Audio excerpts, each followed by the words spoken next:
আপনি কি জানেন আমাদের প্রিয় নবী মুহাম্মদ সাল্লাল্লাহু আলাইহি সাল্লাম শুধু নমাজ ও রোজা নয়, বন্ধুত্ব নিয়ে দিক নির্দেশনা দিয়েছেন। কারণ বন্ধুত্ব মানুষকে জান্নাতের পথে বা জাহান্নামের দিকে নিয়ে যেতে পারে। চলুন দেখি তিনি কাদের সঙ্গে আমাদের বন্ধুত্ব করতে বলেছেন।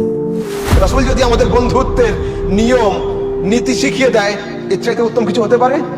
আমরা কাকে বন্ধু বানাবো, কার সোহবতে থাকবো, কার সংস্পর্শে থাকবো, রাসূল নিজে শিখিয়েছেন। কি বলছেন? মান যাক্কারাকুমুল্লাহ রুয়াতুহু, বন্ধু সেই হবে যার দেখলে খোদা স্মরণ হয়।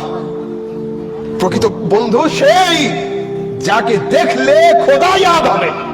আর আমাদের সমাজে এখন বন্ধু দেখলে সিনেমা হল ইয়াদ হয়, বন্ধু দেখলে পার্ক ইয়াদ হয়, বন্ধু দেখলে মদ মাতাল আর ব্যভিচার আর চুরি আর চিন্তা এগুলো ইয়াদ হয়।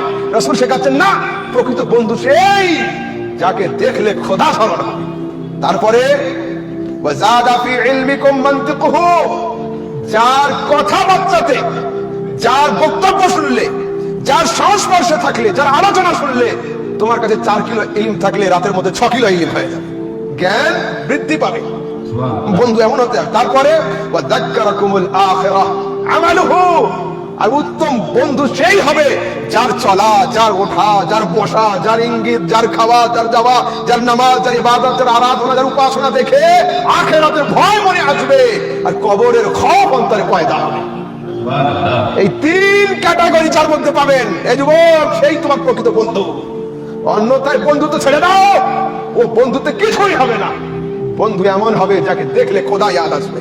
বন্ধুত্ব এমন হবে যার সঙ্গে আলোচনা করলে জ্ঞান বৃদ্ধি পাবে। বন্ধু এমন হবে যাকে দেখলে আখিরাতের স্মরণ আসবে। ভিডিওটি তাদের সঙ্গে শেয়ার করেন যাকে আপনি সব থেকে বেশি ভালোবাসেন, যে আপনার সব থেকে কাছের বন্ধু।